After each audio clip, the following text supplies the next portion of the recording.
All right, we can begin. So, hello everyone. Today, Dr. Hardeep Kataria is coming back onto our channel, and she's an optometrist who will be speaking about glaucoma because it's on National Glaucoma Awareness Month. So, welcome. Thank you so much to the both of you for having me again. I'm excited to work with you. You have a great Instagram page and a great YouTube channel. So well done, good job. And let's get going.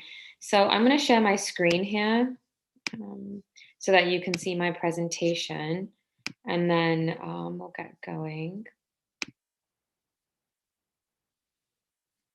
Okay, can you see that? Yeah. Okay, perfect. Okay. All right, everyone. My name is Dr. Hardeep Kataria. I am an optometrist and I practice in Los Angeles, California.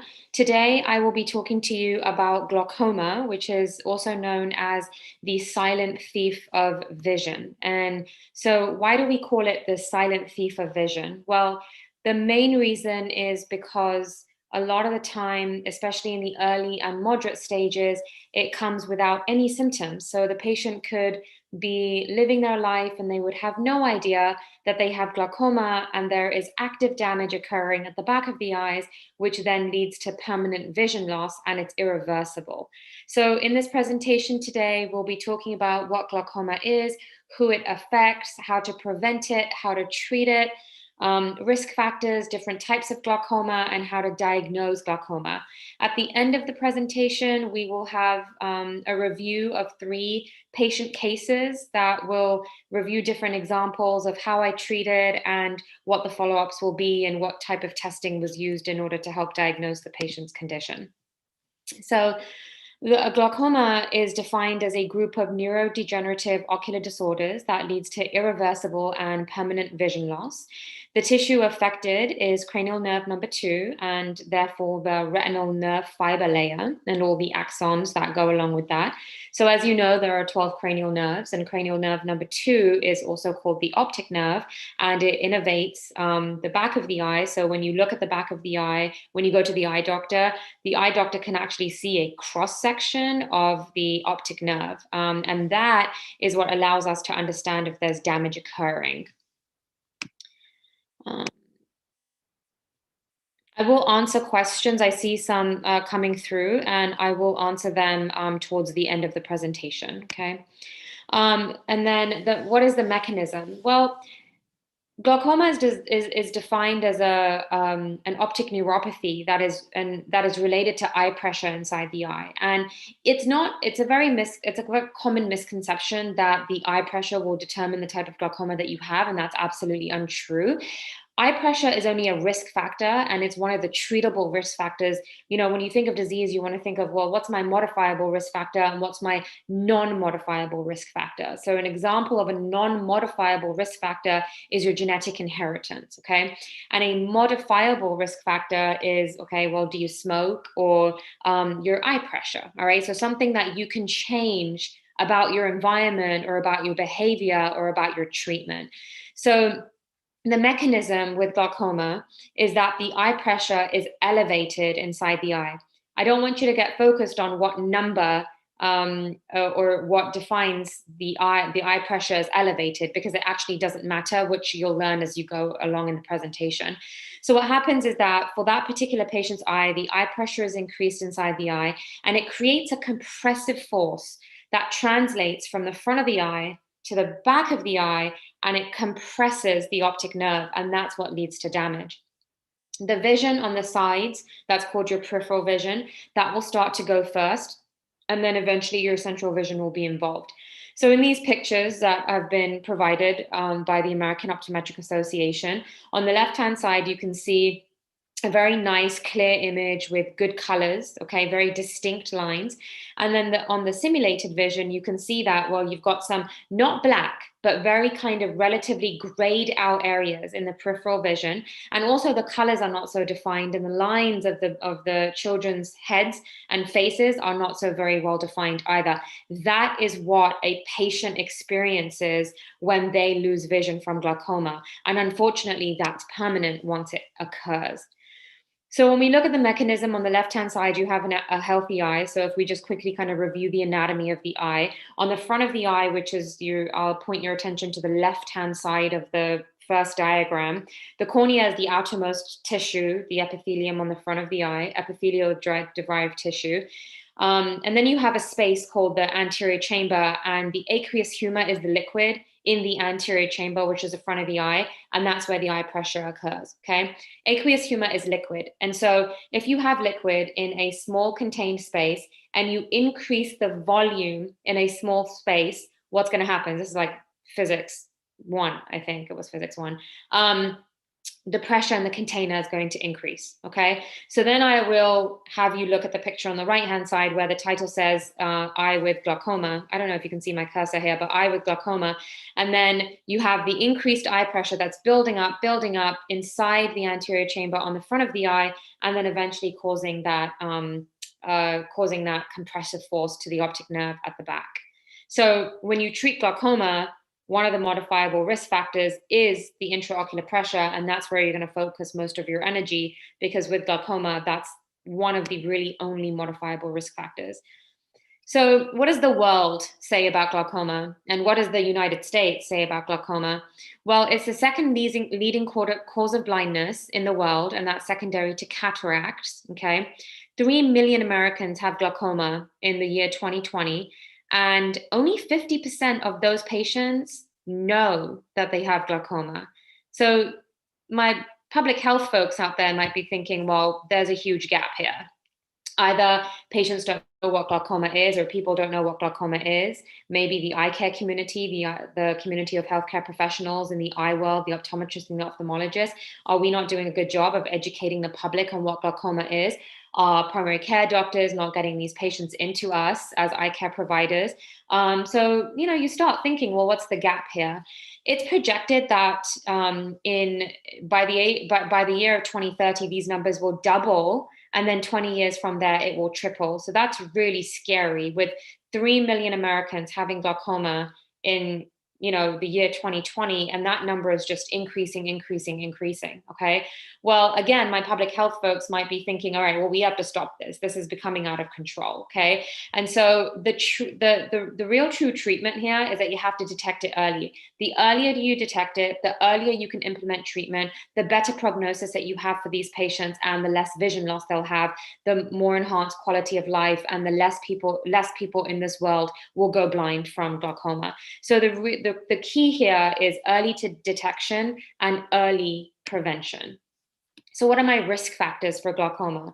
Well, number one is age. It's an age-related condition in most cases, okay? So if you're seeing a younger patient with glaucoma, you have to start thinking about secondary causes, genetics, things like that.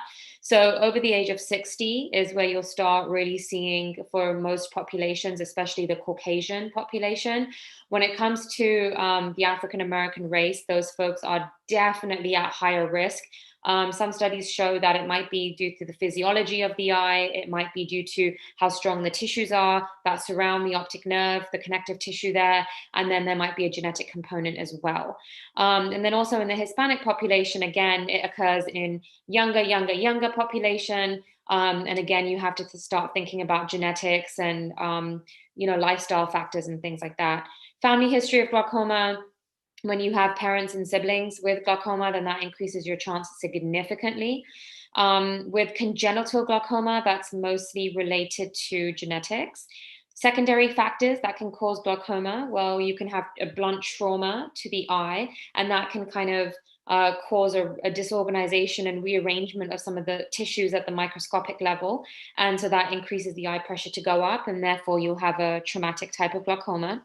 Inflammation in the front of the eye and the back of the eye can cause damage to the optic nerve, and therefore a glaucomatous process can ensue.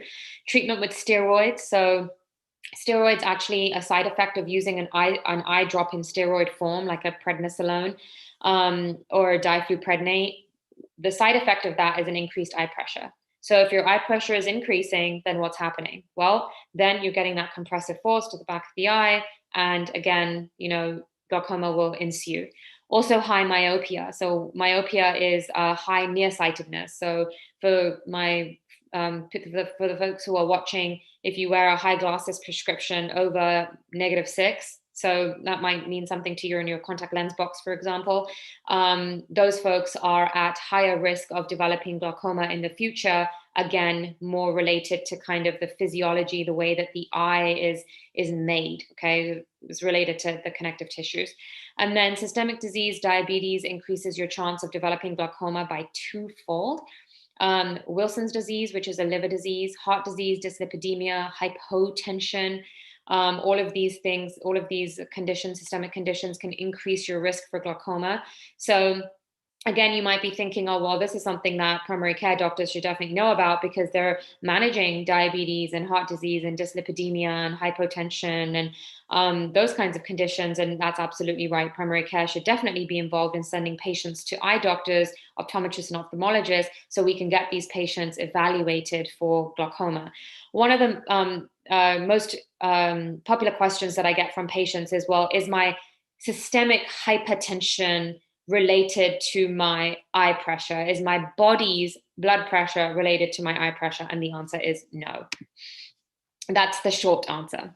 What are the mechanisms of glaucoma? Well, there are three primary mechanisms that are kind of considered when we're talking about glaucoma. And the most well accepted is the mechanical theory. And that's what I was mentioning earlier, where you have the increased pressure at the front of the eye that creates that translational force that then compresses the optic nerve at the back of the eye. And what happens is that high pressure is actually physically compressing the axons within the lamina cribosa. That's the connective tissue that houses the optic nerve at the back of the eye. And what happens then is that it kind of pushes the lamina cribosa backwards, kind of creating like a concave shape. And that's what disrupts the axoplasmic flow in the neuronal axons. So again, why does this theory work? Well, it explains the relationship between what's happening at the front of the eye and what's happening at the back of the eye. It explains why and how the increased eye pressure is causing that compressive force on the optic nerve. And well, why does it fail? So you have to start thinking about, it's mainly accepted that this is the theory behind glaucoma, but it doesn't explain every single type of glaucoma that we have. And why is that? Because low pressures can also result in glaucoma. And now you're like, okay, wait, hold on a second. We talked about high eye pressure, right? High eye pressure for that patient's eye. A patient can walk in with an eye pressure of 21 and it's completely normal for that patient's eye, and that patient is not at risk for developing glaucoma. Another patient can walk in with a pressure of 10, and unfortunately, that patient can still develop glaucoma at a pressure of 10. So the mechanical theory fails here when the low eye pressures also result in nerve damage. And then the other reason it fails is the other side of it. Well, a patient can have a pressure of 26 and they can never develop glaucoma in their entire life. Okay. So what that tells us is that we don't truly really understand glaucoma all the way in the way that we understand other diseases. But we're making a lot of headway in terms of literature. And what we do understand is that the mechanical theory plays a very large role here. There's a second theory, which is the vascular theory, and it relates to inadequate blood supply. It's related to hypotension. And that's kind of, what I was talking about in the previous slide regarding systemic conditions. So it's related to systemic hypotension and therefore low perfusion pressure to the tissues, and the optic nerve is involved in that.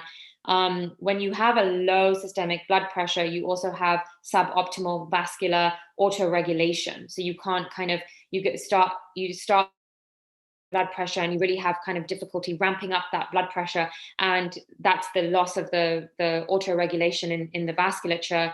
And that's what then causes less perfusion to the optic nerve. Okay, so that's kind of another theory. This theory is more indicated in the normotensive glaucoma patients. Normotensive meaning those folks who have a low eye pressure. All right. So what the mechanical theory doesn't really explain is, well, how are these patients with low eye pressures developing glaucoma? And the vascular theory can come in and fill some of those gaps in terms of the low eye pressure patients. The last theory that I'll talk about today, just to keep it short, is the genetic theory. So when you have a patient who presents with glaucoma and they're under the age of 35, then you have to start thinking about genetic components. And you must consider that this is likely a combination of genes and environment when it's occurring at such a young age. There are some genes that have kind of been isolated, some mutations that have been isolated. And so I've listed some of the ones here. With juvenile primary open angle glaucoma, it's a type of glaucoma, juvenile meaning that it the onset is when you're under the age of 21. First degree relatives have a 50% chance of inheriting the mutation, and it's a dominant inheritance. So if you have a patient sitting in your chair and they're 18 years old and you're worried about glaucoma, you have to bring in their family members, you have to bring in their parents, you have to bring in their siblings, and if they have children, you have to bring in their children. Reason being, because there is going to likely be a genetic component there. And then primary angle closure glaucoma, PXG is pseudoexfoliation glaucoma. Congenital glaucoma tends to be more autosomal recessive.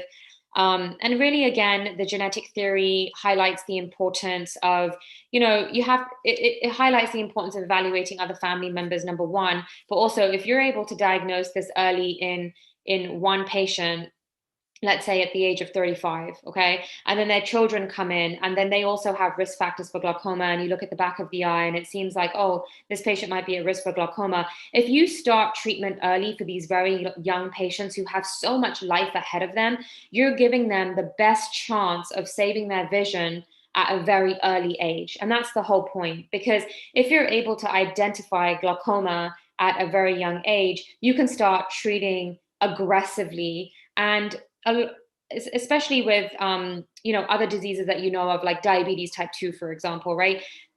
The younger that you're diagnosed, you might think that, well, this is going to be pretty aggressive in the patient's lifetime. And so you want to make sure that you're starting with a pretty aggressive treatment so that you're giving that patient the best chance of having the best vision.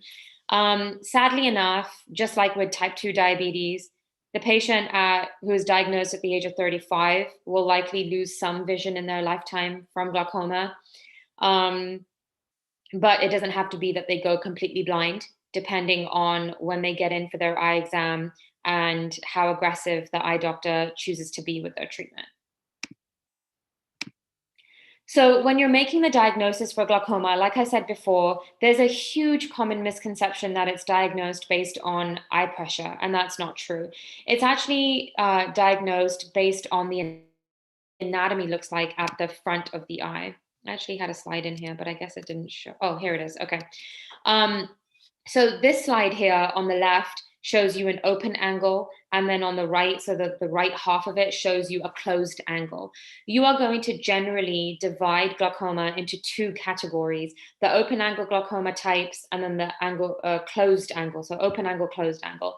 So you have to consider that when you make aqueous humor or fluid at the front of the eye in the anterior chamber, well, you have an inflow and you have an outflow. So it's almost like you have like a source of inflow where you're making the fluid that's at the ciliary body. Then you have to have a tap, right? Like in some way that the pressure actually is released out of that. And it's not going to get released into the air because the eye is a closed container, so to speak.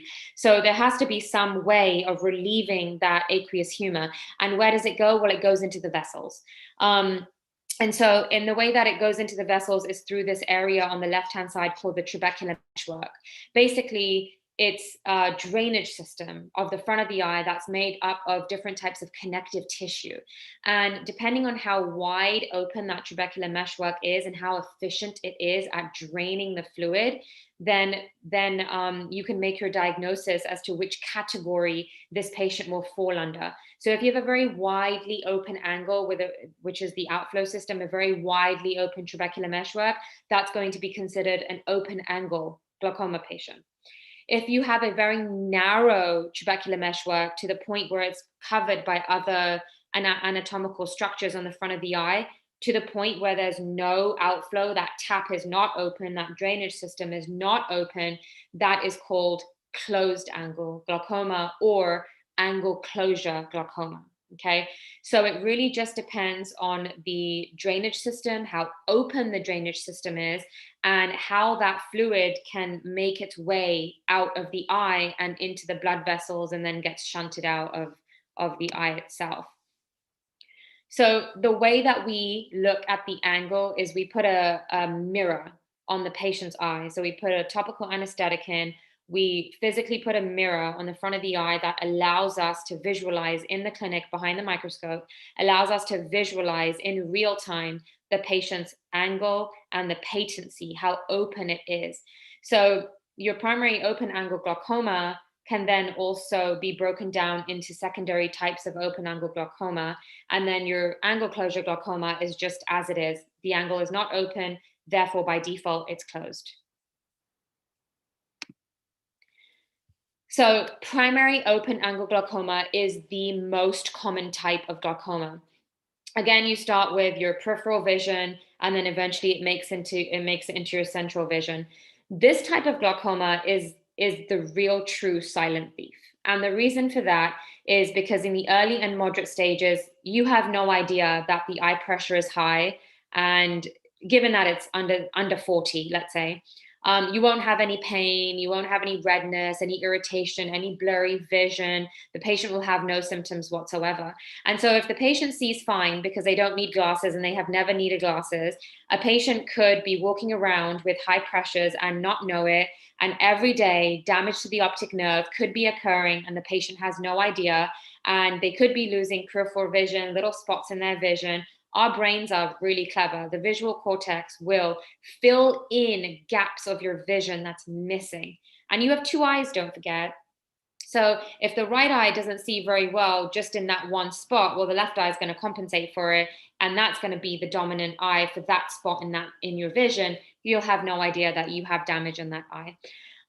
So this is the real silent thief because it doesn't have any symptoms. The patient has no idea. And the only way to diagnose it is if you go to the eye doctor and you get a dilated eye exam. So when your optometrist tells you to dilate your pupils, make sure you get those dilated. The angle closure, PACG, is primary angle closure glaucoma. And it's the second most common type of glaucoma. And it's again when that angle is completely closed. So when you have no egress of aqueous fluid out of the eye, then that's going to be pretty painful because all the structures are super tight. Everything is kind of anatomically closed. The aqueous humor literally has nowhere to go. It's going to create complete chaos and disorganization at the front of the eye. And that's going to come along with vision loss, which can be immediate. So and these are the typical really high pressures that you'll see in the clinic, 45, 50, 60, I've even seen up to 78. And that's a really scary thing. The corneal tissues will start to decompensate. The eye can go completely white. It's definitely a very scary thing. Patient can have headache, light sensitivity, blurry vision, nausea, vomiting. And a lot of these patients will end up in the emergency room because they have this very high eye pressure that's super painful. And so these patients typically will need a laser and some sort of oral medication to bring a diuretic essentially to really drain that pressure.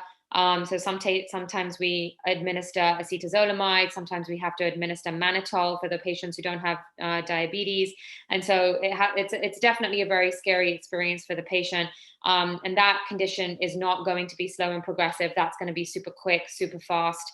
And you have to get that patient treated right away. So when we make the diagnosis in the clinic, gonioscopy is that mirror angle viewing procedure that I spoke about. So the picture on the top left where it says gonioscopy, that's the view that I see when I do a gonioscopy procedure on a patient. You guys may have gone to your eye doctor and they do that really horrible puff test, or I don't know, in my age, when I was a kid, they used to do that puff test. I just hated it. And I still hate it. And so that's one way of measuring the eye pressure. Another way, which is more palatable and favorable to me and all my patients, is, you get this blue light and it touches the tear film on the front of the eye, gives you a very accurate measurement. I like to do that when it comes to measuring the eye pressure for patients. So maybe your eye doctor has done that for you. You might be familiar with that. You have to do a microscopic exam. There's no way that a primary care provider without a microscope, so like your PCP, can diagnose glaucoma. There's just no way, because you have to be able to look at the microscope, you have to be able to look at the cornea, the iris, you have to look at the angle, you have to look at the mirror gonioscopy structures. There's absolutely no way that a non-eye doctor can look at you and say you have glaucoma. Also, when you're diagnosing glaucoma, you want to see how much side vision the patient has. Okay, so do they have do they have any visual defects? Are they losing vision on their side peripheral vision? If that's the case, you need to start treatment right away. We also like to take a quantitative scan of the back of the eye. It gives us a measurement of how much of those axons you still have left. And there's a normative database that you compare that to based on your age and your demographic.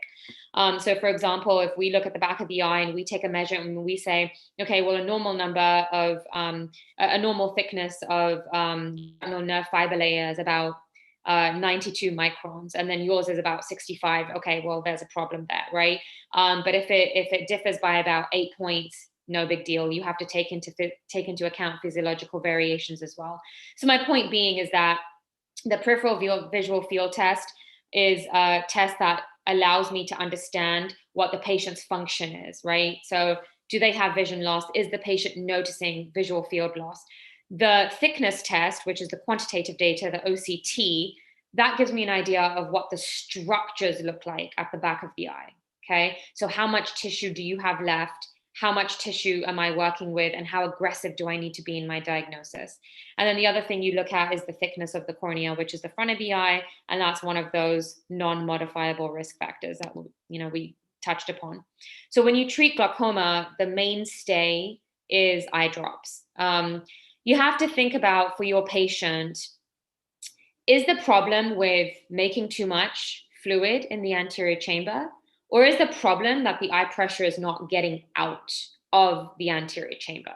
So if you go back to that closed angle example, right?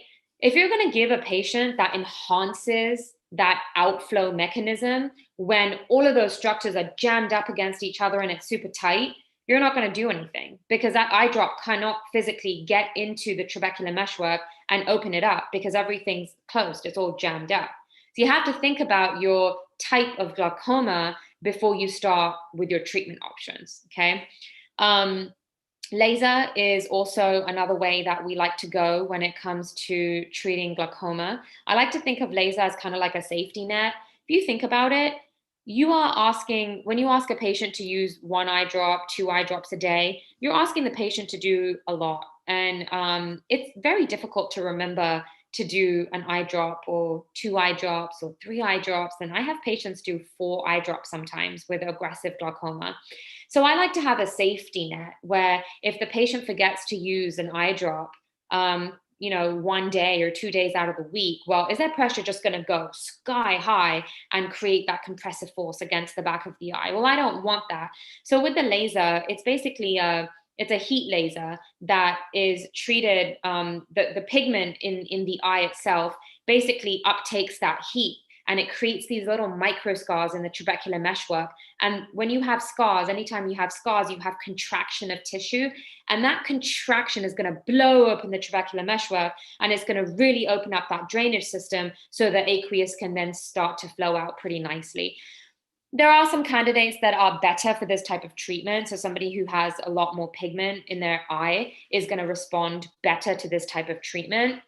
Having said that, it's always worth a shot if the patient is a good candidate for it. Again, a patient who has a closed angle, you cannot access the trabecular meshwork because everything is jammed up against each other. You're not going to do a laser for that. Why? Because I can't access the trabecular meshwork. So where am I going to put the laser? So you have to think about what type of glaucoma you have before you start thinking about your treatments. A newer treatment is out on the market as of maybe about, 6-9 months. And it's an intracameral implant. Well, that's a really complicated word. What does that mean? So the anterior chamber is that space between the cornea and the iris where your aqueous humor is floating around, right? So what we can do now is we can take a needle that's loaded with an implant that decreases the pressure. It's the same as the eye drop medicine. It works the same way. But instead of putting an eye drop in, you just leave an implant in there. So if, again, patient forgets to take their eye drops, well, guess what? It's okay because the medicine is already sitting inside. So it's a little implant. It's like a little stick, like 0.2 millimeters long. And then you take a needle, you just quickly kind of, you don't have to make a full incision, but you just take a needle and kind of insert that into the cornea and then let gravity do its thing and just, it sits down right at the bottom of the anterior chamber, and it's a nice sustained delivery implant system. That usually has to be repeated depending on the patient, but the company says about every 3 to 4 months that needs to be repeated. That doesn't mean that you don't have to use your eye drops. It really is very case dependent. None of these treatments that I'm talking about are going to be a fix all. You have to keep monitoring to make sure that the treatments are actually working the way that they're supposed to work.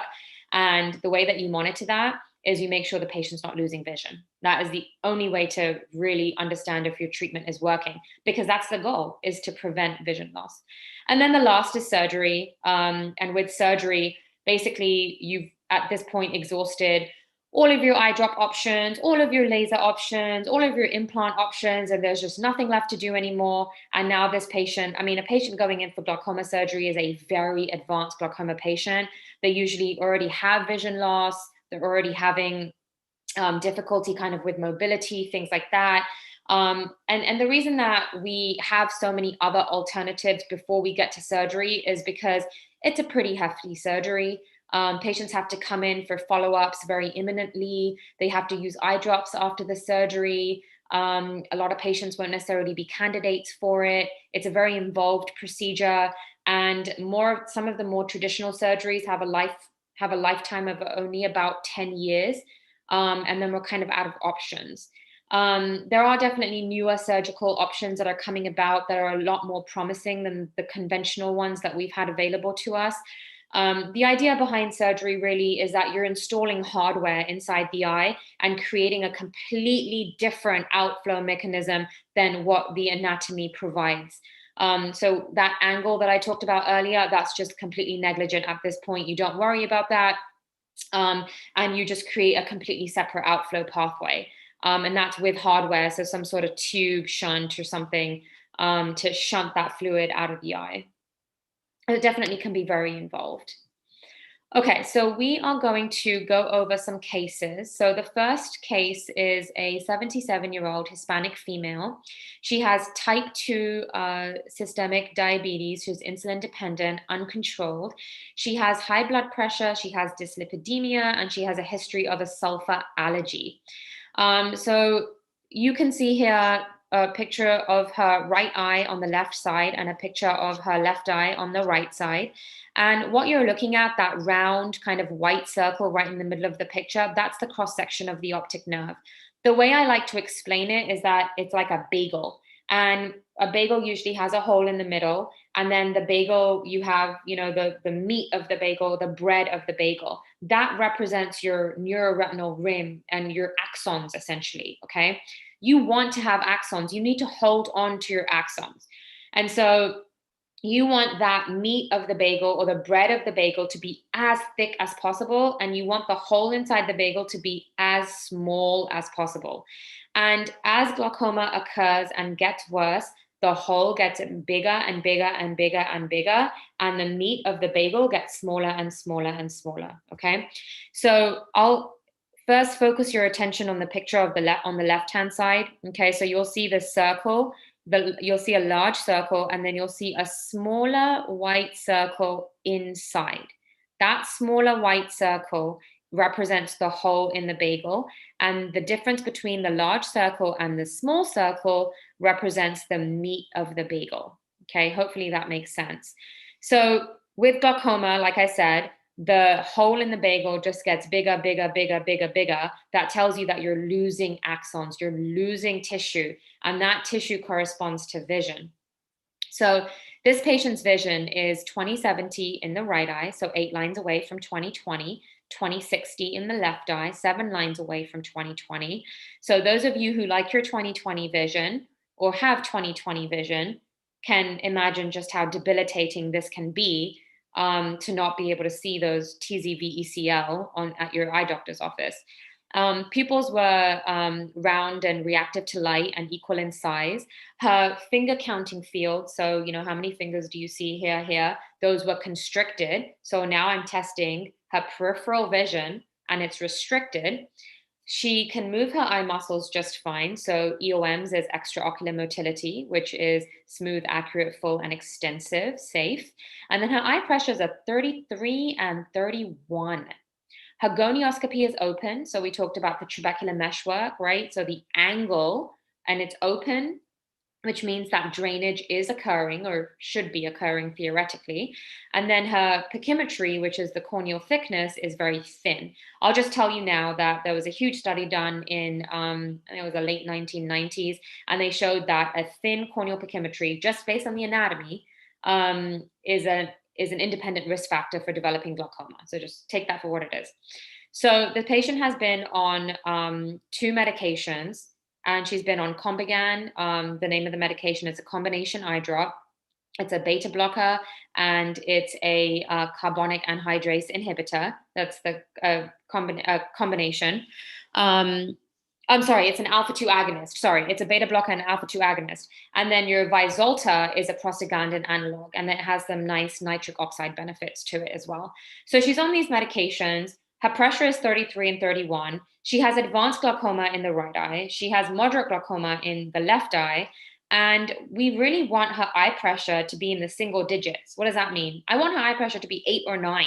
And her eye pressure is 33 and 31. How on earth am I going to get there? I already have her on 2 medications, and her treatment is failing. She's failing on the treatment that I have provided for her. Okay. So at this point, I can think to myself, okay, I can do a laser. I can blow open the trabecular meshwork, and I can see if that will make a difference. The studies show that maybe I'll get like maybe 3 or 4 points lowering from that. That'll bring me to, in the right eye, maybe 28 max. Okay. That's still not anywhere close to 8 or 9, right? Then I can add another medication. And then on top of that, she actually has to take the medication. And that maybe give me 2 or 3 points more. I'm still a very far cry away from getting 8 or 9. So at this point, this patient is going to be considered for surgery. Okay. So it's actually a pretty scary, situation for this patient. So on the left-hand side, we have that OCT image that I spoke about earlier. And the OCT allows you to understand the thickness of the tissue. How much of that tissue do you have left? Okay. So if you look at the RNFL thickness map, which are these blue boxes on the top left of the screen, the image on the left-hand side is the right eye, and then the image on the right is the left eye. So just look at those blue boxes. And if I could have you guys answer questions for me, then I would ask you, well, what is the biggest difference that you see? And I'll answer that question. The biggest difference that you see is that the picture on the left, the blue box on the left, it doesn't have any on the heat map, it doesn't have any red areas or any yellow areas. But the picture on the left, vertically at about 12 o'clock, and then maybe at about 5 o'clock, 5:30, there is some kind of yellow and red happening there. Okay. But on the other eye, on the right eye, there's nothing. What does that mean? It means that there is actual tissue loss occurring on that right eye. She has lost tissue from glaucoma. Okay. And how does that translate to her vision? Well, again, so the picture on the right-hand side where you see this kind of this circular diagram here, okay? And you'll see all these kind of blacked out areas. Some are denser black, some are kind of grayed. And then kind of as you go towards the center, you'll see that it gets a little bit more white, right? So in the periphery, that's all the vision that she's lost. That's not coming back, okay? And on the left eye, which is this image right here, so that's the image right in the middle of the page, you can see that on the periphery, in the superior periphery, she's already losing some vision, okay?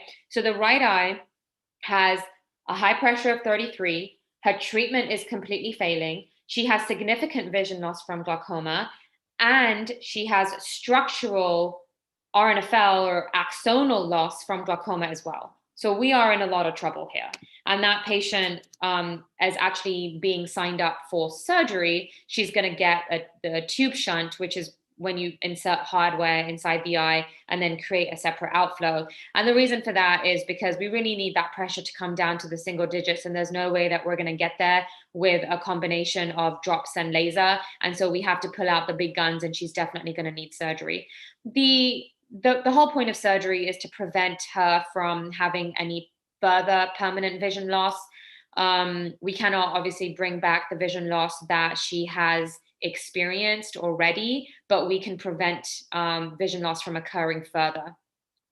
20/70 vision is very different from completely black, completely blind. I see no light in my right eye. I mean, I think we can all appreciate just how significantly different that is. And that's why it's really important to try to be as aggressive as you can with these patients. Okay, so we're going to move on to case number 2. This is a 55-year-old. This is a pretty young patient. Caucasian female. She has a family history of glaucoma. Her mother went blind from it, so you do want to ask those questions.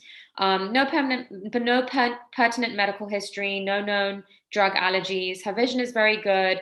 Pupils are fine. Her visual fields are fine. Her eye muscles are working fine. And her eye pressures are 12 and 13. That's actually pretty good, especially when you compare it to case number 1, which is 33 and 31. I'm not going to get too excited. I don't exactly know what that means yet, but just a number of 12 and 13 is a pretty good number to have. Her gonio is open. Her corneal thickness is pretty average. 555 is average. The last patient, one of her right eye was 498. That was thin. So she doesn't have any independent risk factor that's coming from her corneal thickness. So far, I'm looking at this case. I haven't looked at the back of the eye yet, and I'm thinking, okay, she has a family history of glaucoma. I have to think about this pretty carefully. There might be something here. She's really young, and her pressures are really good, and otherwise she sees really well, okay? So you've got this picture again on the left-hand side. This is the right eye. And again, you can see you've got this large circle, and then you've got a white circle inside it. Okay. And then the left-hand side, again, you've got this kind of larger pink circle, and then you've got a white circle inside it. I want more bagel than that. I do not like the way those optic nerves look. I want more bread on my bagel. I want more meat on my bagel, and I want that hole in the bagel to be much smaller. Can I get that? No, that's permanent right now, but I don't want that to get bigger and bigger. So I am very concerned that this patient is developing glaucoma. So I'm going to put her on a medication that will open up the trabecular meshwork and increase the outflow of that pressure to relieve that translational compressive force on the optic nerve, because I do believe that this patient is developing glaucoma or at risk for developing glaucoma. Okay. So here you look at the picture on the left-hand side where you've got those blue boxes again, and you're like, wow, that is what it's supposed to look like. Okay. I've got the heat map. It has some red areas. It has some yellow areas. It looks really nice. You might then go a step further and compare the right eye to the left eye. And you might think, one of those heat maps has less red on it than the other. And you would be right in saying that. And that just means that we have to watch that patient very carefully. Okay.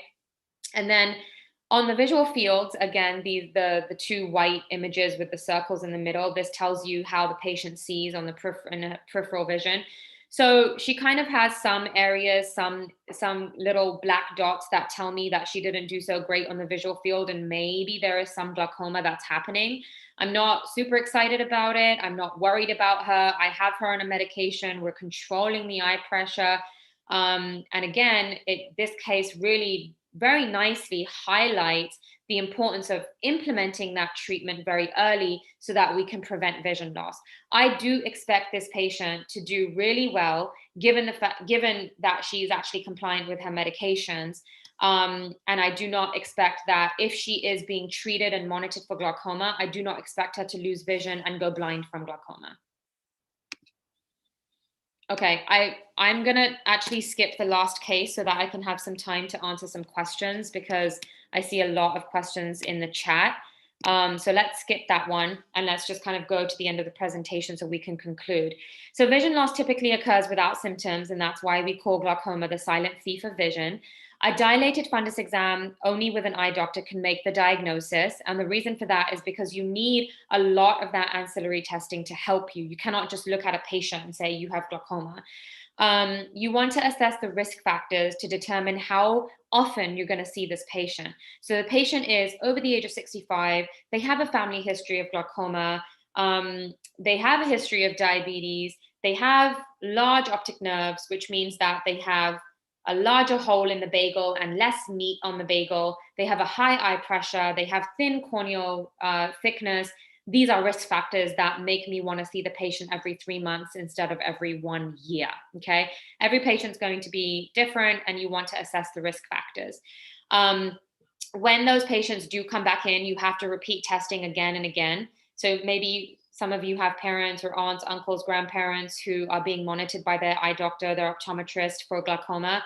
And you might be wondering, well, why do you have to be seen every 3 months or every 6 months? And again, it really just depends on the patient's risk factors. And close management sometimes is very necessary. You have to keep repeating the testing because you want to make sure that you're getting those accurate results. And when you're depending on the patient to give you those results, sometimes you can have that, fatigue error and things like that.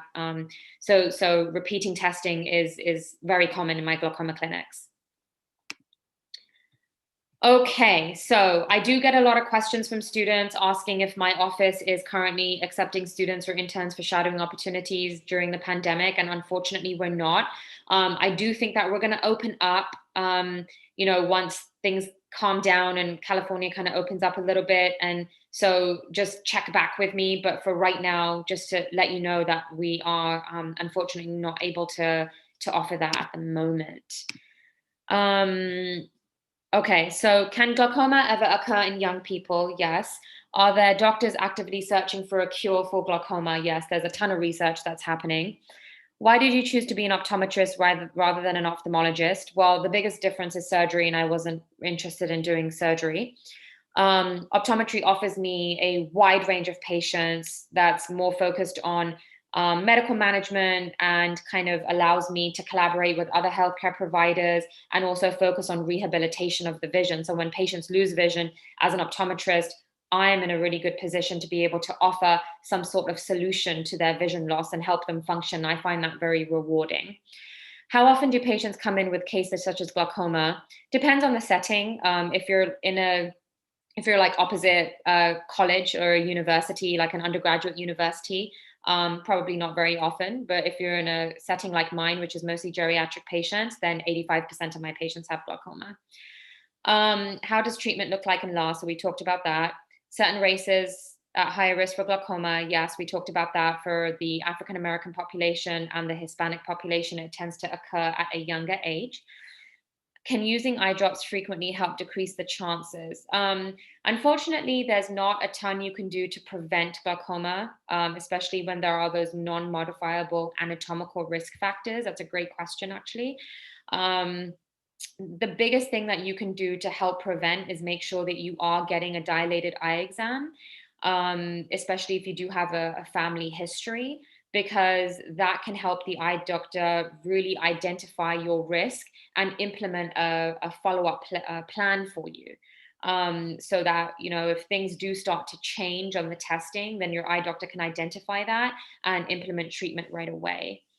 Why there is a distinction between glaucoma and child glaucoma. So congenital glaucoma is an inherited condition typically, whereas primary open angle glaucoma, that's adult onset, will have different risk factors that might not necessarily have a genetic component, but then that kind of brings us back to our vascular theory and our mechanical theory. What is a day like in this position? I think that might be a little bit beyond the scope of this talk. But whoever asked that question, feel free to direct message me, and we can talk a little bit more about that. Have you encountered patients that have similar conditions to glaucoma but is not glaucoma? Great question. Yes, absolutely. There are glaucoma mimickers out there for sure. And you might think, well, how do you differentiate? In some cases, you can differentiate very easily because you can do the testing, like the OCTs that I showed you, the visual fields that I showed you. And if they kind of negative or normal, then you might decide, well, this patient doesn't really have glaucoma, but it might look like glaucoma, so I'll just monitor them every 6 to 12 months. There are conditions that mimic glaucoma where you look at the eye and it seems like that patient might have glaucoma. The way that you differentiate that is you follow them over time. What we know about glaucoma is that glaucoma will change over time. If there is something present at the back of the eye and it's not changing over time, it's likely not glaucoma. Can you immediately diagnose glaucoma, or do you need to see certain symptoms? Okay, so we already talked about that. Glaucoma is not really stress-based. There are no real behavioral modifications. It's not really related to stress. There are some small studies here and there that show that a certain amount of exercise per week can decrease your chances of developing glaucoma. There's not really any peer-reviewed data that shows that there is a direct link. Same with diet, same with yoga, meditation, because it also, people, scientists think that it might be all kind of related to the eye pressure because that's our only modifiable risk factor that we can treat. But there's just not a ton of data that is super convincing in that realm. Is the intraocular pressure caused due to fluid buildup, as surgeries often drain fluid? If so, can stopping the fluid buildup act? Yes. So stopping fluid buildup acts as a preventative treatment. That's the whole point of treating glaucoma, is you bring the eye pressure down, and that's how you would prevent glaucoma. Can glaucoma be genetically passed down? Yes. High blood pressure as it relates to intraocular pressure, we talked about that. How do you detect the pressure in the eye for a prospective glaucoma patient? You remember that puff test that I talked about, or that blue light test? That's how you can detect the pressure in the eye. And then you can put that together with all of the other risk factors and decide whether this patient is a mild glaucoma patient or a mild risk, moderate risk, or severe risk. And then you start your treatment based on that. Can I explain the reason for a corneal erosion? Probably beyond the scope of this talk. Chances of getting infection after LASIK treatment, same thing. Does glaucoma only affect the eyes or other parts of the face and the brain? Great question. That's a really great question. With glaucoma, typically we are only looking at effects on the optic nerve as it relates to vision, but it does affect different structures in the eye itself, but it mostly is related to the eye. Do I work with other specialties when treating glaucoma patients? If I have to send them for surgery, then I have to co-manage them with my glaucoma specialist. Otherwise, I don't really co-manage. I do let primary care doctors, endocrinologists, rheumatologists, I do let other specialties know when I'm treating patients for glaucoma as well. Sustained stress on the, I think you mean anterior chamber, affect the brain as well? No, that does not. Is there any difference in the recovery rate of glaucoma among different age groups? It's not really based on age per se. It really just depends on when you can implement treatment, initiate that treatment as early as possible. How are patients with late detection treated? Aggressively, very aggressively. What other conditions can be similar to glaucoma? Optic nerve head disc drusen, pallor from a stroke, any kind of retrograde axonal degeneration of the optic nerve. Those can all be similar to glaucoma. What exams do you use to determine if a patient has glaucoma? So we talked about that: gonioscopy, tonometry, visual field, pachymetry, OCTs. Can you get glaucoma when you are pregnant? So pregnancy independently does not cause glaucoma, but a patient can be pregnant and have risk factors for glaucoma because of perhaps genetics. And in that case, you might need to treat the glaucoma. And that can actually be pretty complicated. But yes, to answer your question, there's no relationship between the two. My eye doctor is a neuro-ophthalmologist and specializes in glaucoma, but diagnosed me with papilledema. How often are you in a similar situation? You can have two diseases at once. There's no rule against that. So you can definitely have papilledema, and then you can have permanent optic neuropathy that occurs once the intracranial pressure has been relieved from the optic nerve. And oftentimes you want to start that patient on eye drops just to create a nice protection for the optic nerve. And that's a situation that occurs. I probably have maybe 2 handfuls of patients who fall into that category. Again, just being because papilledema tends to occur in young females, and my patient population is mostly geriatric. You can lower the risk of glaucoma by decreasing the eye pressure. The symptoms that you're looking for, again, no symptoms, right? Glaucoma can glaucoma be reversed? So if you're asking about vision loss from glaucoma, then no, it cannot be reversed. Can I talk about carrots and eye health? Again, topic for a different day. What's the most common cause of childhood glaucoma and genes? Second question is, how can we lower the chances of glaucoma or reduce the vision loss without surgery? So that's controlling the eye pressure with eye drops, laser, intracameral implants. And as an eye care practitioner, you typically do everything you can in your power to treat the patient very aggressively with different combinations of the aforementioned treatments before you launch this patient into having a surgery for glaucoma. So a lot of these are kind of repeat questions. I think we've answered most of them. So this is a good one. If a patient has glaucoma and she's pregnant, can she pass on glaucoma to the child? So if a patient is pregnant and has glaucoma, the patient is typically pretty young. And if that's the case, like we talked about, that subset of patients under the age of 35, if they have glaucoma, then we're thinking that there probably is some genetic component. And if that's the case, then absolutely that glaucoma can be passed on, or that risk for glaucoma can be passed on to the child. That does not mean that the child will develop congenital glaucoma, but that the child might have the same risk factors of the same mutation as the mother, and therefore it might be passed on.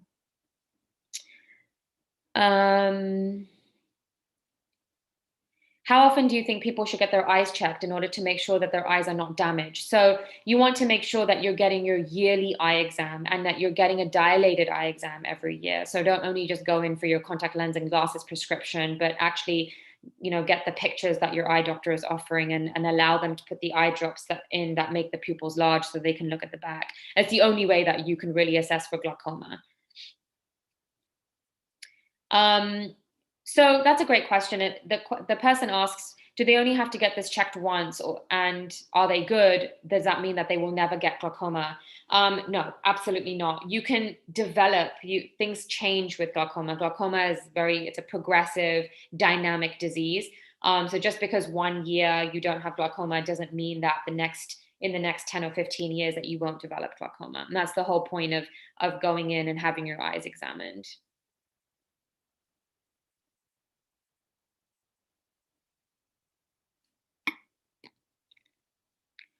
Okay, so we are kind of running out of time. Ladies, I think I've answered most of the questions. I tried my best. Do you have any last minute thoughts or comments?